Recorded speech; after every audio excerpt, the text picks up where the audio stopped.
Friends, आज हम बात कर रहे हैं रिलायंस पावर की। रिलायंस पावर के बारे में आपको पता ही होगा, एक समय जब इसका आईपीओ आया था तो इसने बाजार में एक हाइप क्रिएट किया था।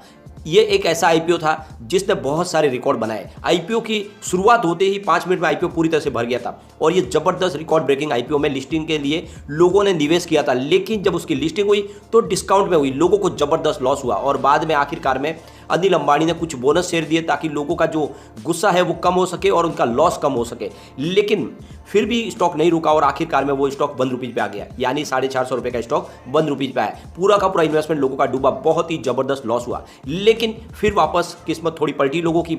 जो आप देखोगे तो कोविड काल के बाद स्टॉक ने जो दौड़ना शुरू किया तो ₹1 का स्टॉक 19 तक जाके आया, बहुत ही जबरदस्त रिटर्न दिया। अब आगे क्या संभावना बन रही है? क्या फिर से वैसे ही कहानी दोहराई जाएगी जो पहले हुआ था? क्या हमारा निवेश फिर से डूबने वाला है या फिर जो कोविड काल में स्टॉक ने शानदार प्रदर्शन किया वैसा आगे हो सकता है और आने वाले समय में स्टॉक फिर से 3 डिजिट में जा सकता है? तो बहुत सारी बातें जिनके जवाब जानने की कोशिश करेंगे इस वीडियो के माध्यम से। यहाँ पे 3-4 बड़ी अपडेट निकल के आ रही है जो एक तरह से इशारा करिए कि आने वाले समय में पावर सेक्टर में शानदार तेजी आ सकती है। दूसरी तरफ Q1 के रिजल्ट की तैयारी हो चुकी है, समय पूरा हो चुका है, अब नया Q2 का टाइम भी शुरू हो चुका है, तो जल्द ही हमें रिजल्ट देखने को मिलेगा। कैसा रह सकता है रिजल्ट और पिछले दिनों इसने कैसा रिजल्ट पेश किया है? क्या हमें एडीएजी ग्रुप के शेयर पे दाव लगाना चाहिए जो एक्चुअल में फिलहाल तो लॉस मेकिंग एक पेनी स्टॉक है? तो क्या आने वाले समय में हमारे निवेश को ये कई गुना बढ़ा सकता है या फिर हमारे निवेश को ये डुबा देगा?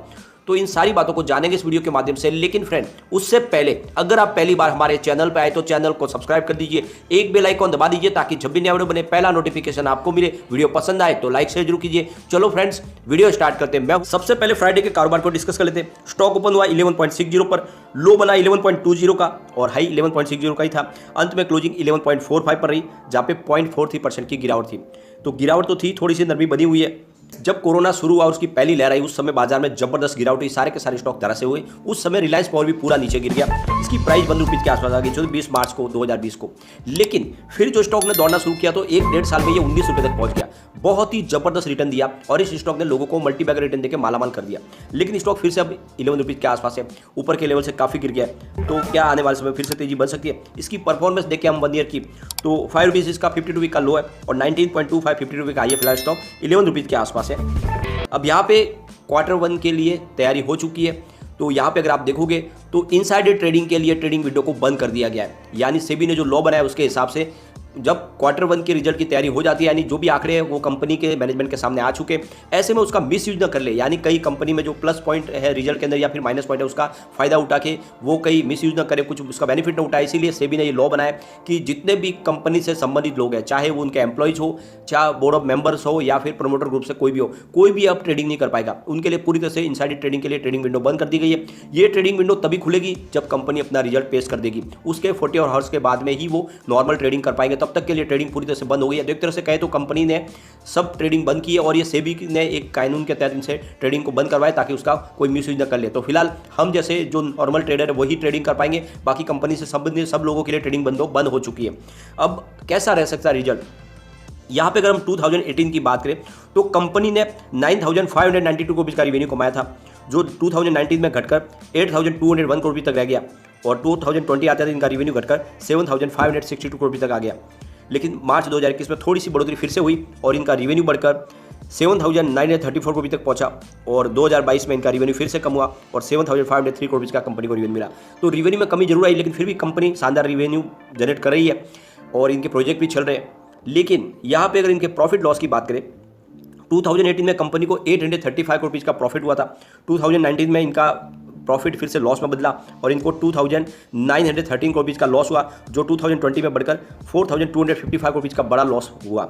लेकिन 2021 में कंपनी ने फिर से कमाल किया और शानदार प्रॉफिट दिखाया, यानी 427 करोड़ का प्रॉफिट हुआ। लेकिन 2022 आते थे फिर से कंपनी आ गई लॉस में, फिलहाल 565 करोड़ का लॉस हुआ। लेकिन इसके बीच में एक अच्छी बात यह निकल कर आई कि अनिल अंबानी ने फिर से कंपनी को खड़ा करने के लिए तैयारी शुरू कर दी। उन्होंने यहाँ पे अपने शेयर भी बढ़ाए, यानी उन्होंने अपनी तरफ से फंड ऐड किया कंपनी में ताकि उन्होंने अपनी शेयर होल्डिंग को भी बढ़ाया। इसका मतलब यह है कि अनिल अंबानी ने फिर से कमर कसी इस कंपनी को आगे लेके जाने के लिए। हो सकता है कि आने वाले समय में हमें यहाँ पे शानदार रिटर्न देखने को मिले, क्योंकि कंपनी पावर सेक्टर से संबंधित है, कंपनी ग्रीन एनर्जी का कारोबार भी करती है और परंपरागत ऊर्जा का कारोबार भी कर रही है। और ऐसे में सरकार को जितनी भी पावर सेक्टर की कंपनियां हैं उनको बहुत ज़्यादा सपोर्ट करना है, क्योंकि जो टारगेट सेट किया सरकार ने 2030 तक 500 गीगावाट का ग्रीन एनर्जी का, वो पूरा करने के लिए जरूरी है कि इस समय इन सेक्टर को प्रमोट किया है। दूसरी तरफ आप देखोगे तो लगातार बिजली की खपत बढ़ रही है और ऐसे में जितने कोल बेस्ड पावर प्लांट है उनको भी सपोर्ट करना होगा, और इसीलिए ज़रूरी है कि आने वाले समय में इन सेक्टर को बहुत सारी हेल्प मिलने वाली है, तो इसका फ़ायदा मिल सकता है रिलायंस पावर को। फ्रेंड्स, यहाँ पे कोल इंडिया की तरफ से एक बड़ी गुड न्यूज़ निकल के आ रही है। अप्रैल मई जून यानी Q1 के दौरान कोल इंडिया ने रिकॉर्ड कोल प्रोड्यूस किया, यानी उनका जो प्रोडक्शन है वो 160 मिलियन टन्स का रहा है, जबकि पिछले साल सेम क्वार्टर में ये 124 मिलियन टन्स का था। तो ज़बरदस्त इन्होंने प्रोडक्शन किया है।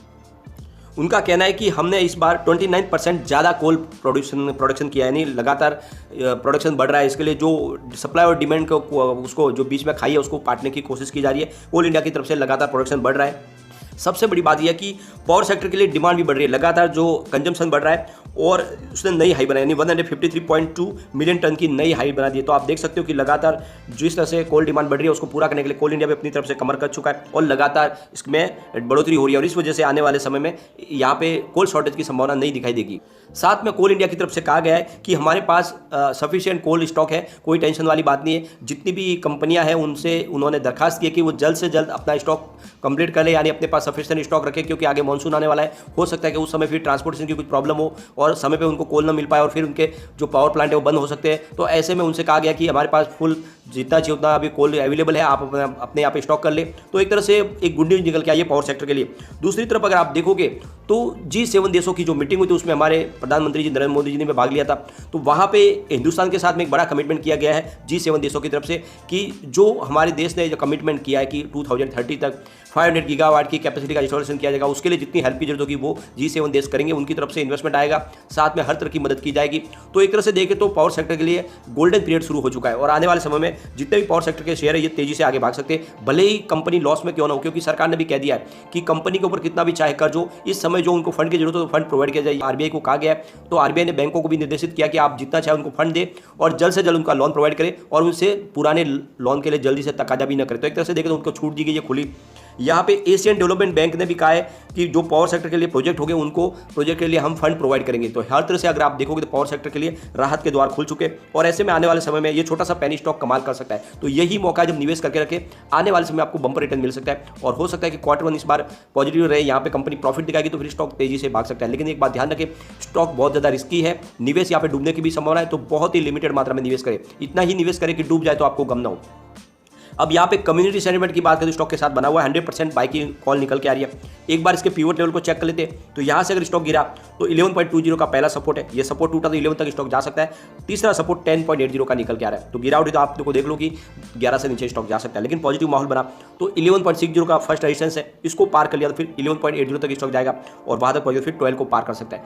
तो जैसे ही थोड़ा सा पॉजिटिव माहौल बना और बाजार में खरीदारी शुरू तो स्टॉक बिल्कुल बढ़ेगा और आपके निवेश को कई गुना बढ़ा सकता है। तो निवेश कर सकते हैं लेकिन लिमिटेड मात्रा में करें। लेकिन फ्रेंड, कोई भी इन्वेस्टमेंट करने से पहले अपने फाइनेंशियल एडवाइजर से एक बार ले ले या अपना खुद का रिसर्च करें, क्योंकि मैंने वीडियो आपके एजुकेशनल पर्पज के लिए ही बनाया। वीडियो पसंद आए तो लाइक शेयर जरूर कीजिए और चैनल को सब्सक्राइब कर दीजिए।